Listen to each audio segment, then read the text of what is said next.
Bismillahir Rahmanir Rahim. My name is Bilal Syed. I am the Imam of Grangetown Muslim Cultural Centre, which is based in Cardiff.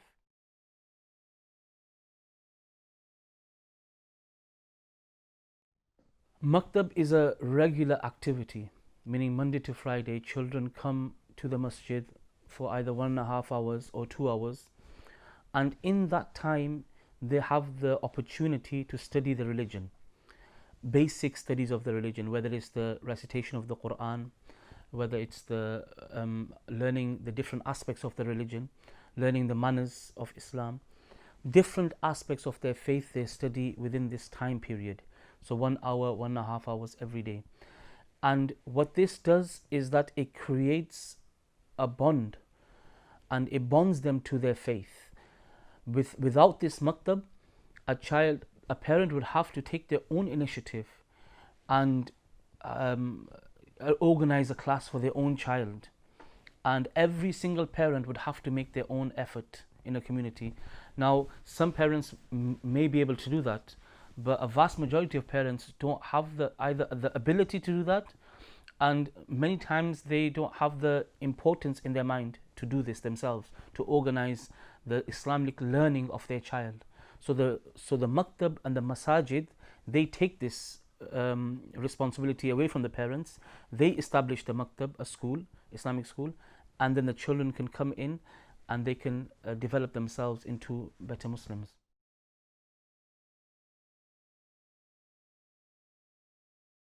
The, the parents should have the worry and concern.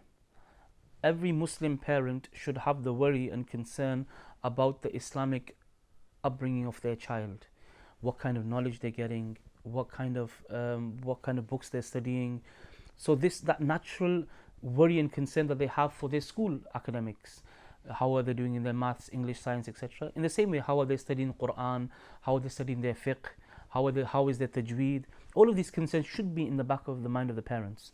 And where in such a city or a place where there isn't that convenience that the maktab will send the letters, the report cards to their parents, and they will arrange meetings with them, where that isn't taking place, then the parents should come and ask. But I think, like I said before, that the maktabs should take that initiative to engage the parents themselves, and I think that way it'll be the parents will have to see, so they will have to come in, like they go in for the school meetings, they go in for parents evening, they get report cards. In the same way, they should be getting similar kind of services from the masjid as well, from the maktab system. Ideally, in a maktab, a parent shouldn't have to inquire about the progress of their child. And the reason why is because the maktab system should be such that either every 3 months or every 4 months, there should be a report going from the masjid to their families regarding the child, that this is how your child is studying, this is their attendance, this is their behavior, this is their progress.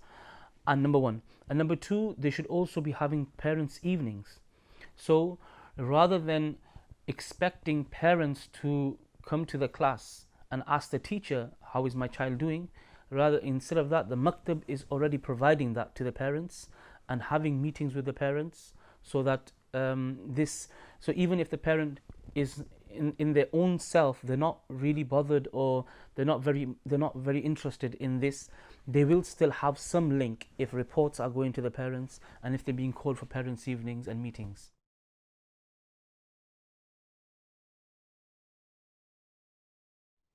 In my experience, I found that parents are less concerned about the progress of their child in maktab than they are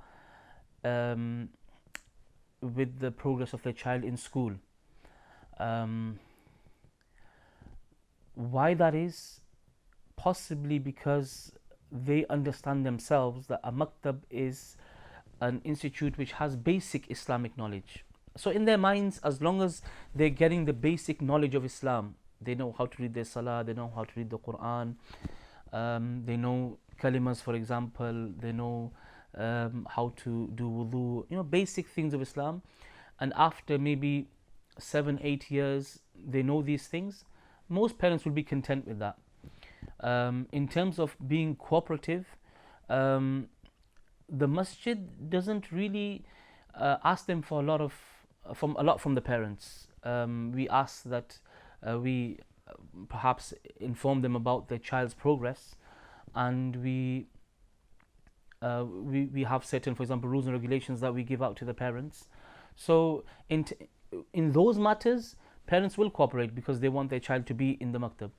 But in terms of actively, engaging with the teachers, that I find very less in our communities, very less.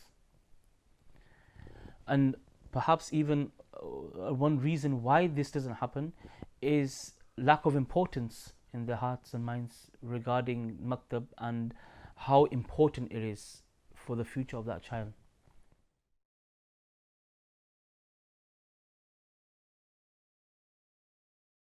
If the system of maktab wasn't there, then I feel that very few parents would take the initiative themselves to um, acquaint their child with the knowledge of Islam, knowledge of the Quran, etc.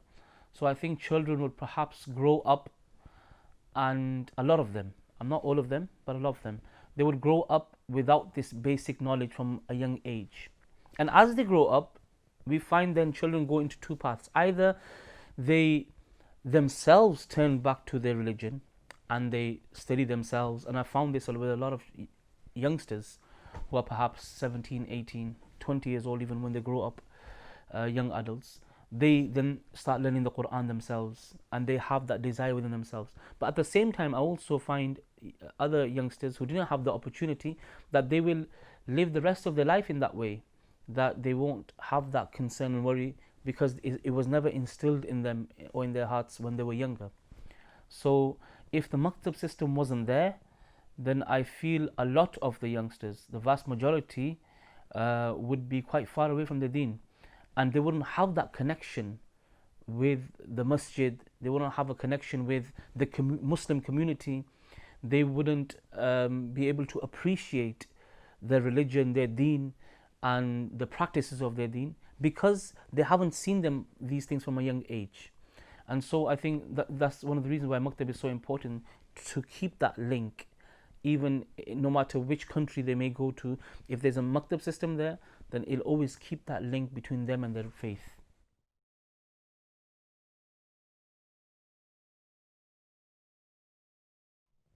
The benefits, or the social benefits of the maktab, we can say that Islam, we know that as Muslims, that Islam teaches us the best of manners. The Prophet ﷺ was sent with the best of manners.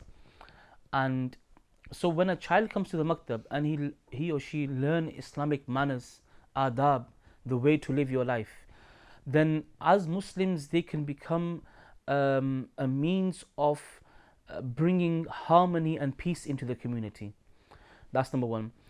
Number two is that when a child goes to maktab, they have their religious identity in their mind. The religious identity, that I am a Muslim and this is our masjid. These are my responsibilities as a Muslim. So they have that religious identity. And even though the teachings in maktabs are very basic, still they'll have that connection to the masjid. They'll have the connection to their teachers of the maktab. And so even in a time of crisis, a time where they perhaps are confused, many times I've seen with myself as well, that those children who were children yesterday and now they've grown up, they will come back to the masjid and they will speak to the Imam, they will speak to their teachers that this is my problem. And so I think socially it's like a place, it's a safe place. A masjid is a safe place. So because maktab is part of that masjid, so that's why that link will always be there with the masjid. And like I mentioned before, is the social benefit is that a child will remember their identity as a Muslim, the who I am. And so I think that's also very, very important.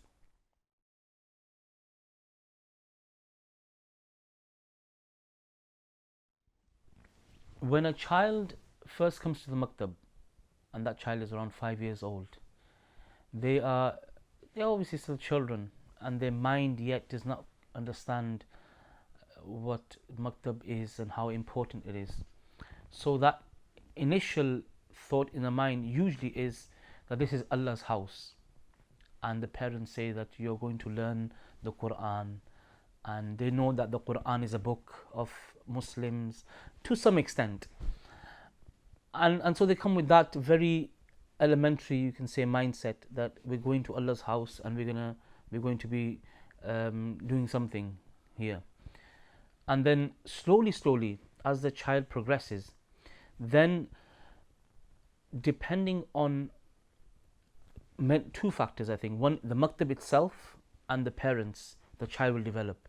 So either the child will think, if the maktab and the parents are, if they are doing their job correctly, then the mindset of the child will be that I'm here to learn. And I have many students like this, mashallah, who that their parents have that worry and concern, so they come with enthusiasm when they come to the masjid. They know, even though they're around 8, 9 years old, 10 years old, but they come with that enthusiasm that we're learning the Quran, and they'll ask a lot of questions. And then at the same time, I see certain students who come and from the moment they come into the class, they'll start talking and they'll start, messing around perhaps with one another. And so I see the mindset, but then I can see also that in their parents as well, the different mindsets. And so I think it plays a very important role, the type of parents, the mindset the parents have, and how much importance they give to the maktab, and how they show their child that maktab is a good thing, a beneficial thing. When a child sees that a maktab is a beneficial thing, it's a good thing, then a child will also appreciate it. But if the parents don't give that kind of vibe to their child, that the maktab is a very good thing, is a very positive thing, then it's very difficult for a child to kind of develop that mindset about the importance of a madrasa. And so the maktab itself, the asatidza, the teachers, they will try to a certain extent, but if that's not reinforced by their parents in a positive way, then it's quite difficult to kind of instill the importance of maktab in their hearts.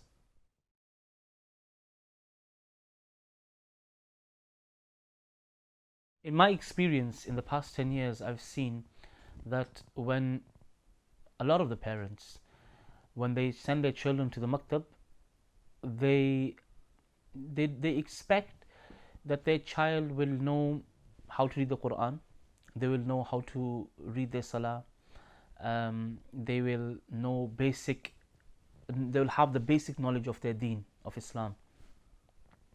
Some parents will demand, or they will expect very less. So there have been instances, for example, where a child doesn't know how to read the Quran properly, even though they are quite older in age. So I will suggest to the parent to perhaps put them back slightly, so that their own reading improves. But they will say to me, Mauli Sahib, just make them do the khatam, make them finish the Quran. And so I think, and that gives me the impression that what they want is just that their child just finishes reading the Quran once. They've ticked a box, and that's it. Then they will have other types of parents. And even though this second type of parents makes me very happy, but I don't think a maktab can do all this. So they will say, my child is now 10 years old, but he doesn't know the meaning of the Quran. He doesn't understand the meaning of the Quran. Or, they read Quran in a parafashion way. They haven't memorized the Quran. So for them, those parents, you have to kind of bring them down slightly. And you have to make them understand that, maktab isn't the last word in Islamic education. It's a kind of basic kind of understanding for the child to be able to kind of appreciate their deen, and to know have the basic knowledge by which they can do the fundamentals. But it's not something which is comprehensive, whereby they're studying the tafsir of the Quran, they're doing the deeper meanings of the ahadith and these things. So we have those kind of parents who are very much enthusiastic, and they want their children, by the time they finish the maktab at the age of 14, 15, that they are mufassir of the Quran, or they know the meanings of the Quran. And so you have to kind of bring those parents down a bit as well, that if you want your child to go down this line, which is very good, then you have to go to madaris. You have to go to bigger madaris where where your child has to enroll, and then they go through a curriculum, like some of his teachers have, or her teachers have. And then the other parents, you have to kind of try to lift their expectations. That listen, some parents, they come to the masjid, and they don't know, so we have to tell them, mashallah, listen, have you heard your child's Quran? Have you heard your child read this kalima and read this salah, read this surah, read this dua? You have to make them kind of understand that it's not just your child is coming here for 1.5 hours and they just sitting here for 1.5 hours and then they're leaving, but they're actually learning something. So a lot of the times parents are surprised. So we've had incidences where the child has gone home one day and recited the whole janazah salah, and the father, who is in his 40s or 30s, doesn't know the janazah salah, so he's astonished, but he doesn't realize that this is the basic duty of a masjid, a maktab anyway. And so that kind of shows that those parents have very little expectation from maktab. And on the other hand, when we try to teach everything that we can in our 1.5 hour sessions, some parents demand too much. And I think striking that balance is important, number one. But at the same time, trying to keep the mindset of the parents realistic, that's also very important as well.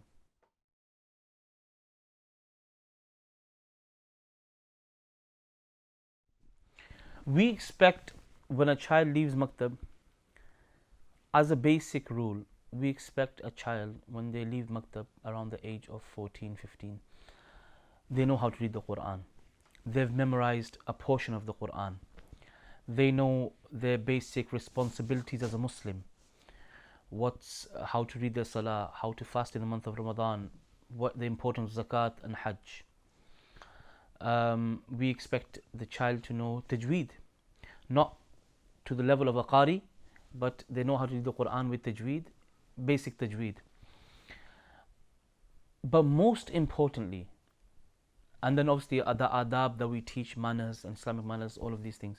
But mostly what we want from a child is when they leave the maktab and they go, and they're in their life, they're living their life, they are working, they're going to university, whatever it may be, that they understand who they are. So if a situation comes into their life, they know that they have to look at that situation from the eyes of Islam. Now, what does Islam say? So even if they don't know themselves, they'll come back to their teachers, they'll come back to ulama and scholars, and they will ask. So the ideal is that when a child leaves maktab, apart from the basic studies, which is Quran, fiqh, all of these things, du'as, hadith, perhaps basic hadith, we want a child to grow up in such a way that they are conscious of their religion. It's not like at 7 o'clock the switch flips, we flip a switch and that Islam is gone. We want that at least when the child leaves maktab, they know that masjid is important, they know salah, their deen is important, their ibadat, their worship is important, they know that halal is important, they know that staying away from haram is important. So they know these things, and they will have at each step of their life, they will consult their religion, they will consult ulama, they will consult scholars, and they will live their life accordingly. So to have, what we expect is to create this kind of conscience in their mind, this Islamic conscience that I'm a Muslim. Now, for example, I'll give you a short example. There was a student who was studying in our maktab, and he left around 2 years ago. And a few days before this interview that's happening, I saw him outside. And I said, Assalamu alaikum, wa alaikum assalam, how are you? Alhamdulillah. This. So they had come back from football. And they were walking down the street. He was walking down the street with his friends from school.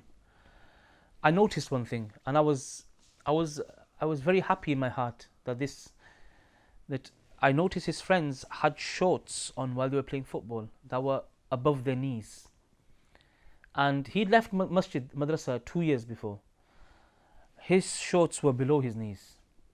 And when I saw him, alayhi salam, wa alaikum salam, and we talked, and I noticed that, it made me very happy in my heart that when we taught them the importance of satar, for example, this is a small thing, but it shows that consciousness, that they're conscious that when he was wearing his clothing that day for football, he knew the type of clothing he had to wear. That's something that Maktab does. It makes you question your life at every point, that what am I doing? Is this what my religion teaches me? What does my religion say about this? It creates that awareness. And it's that awareness that we want to instill in the hearts of the children, which is quite important.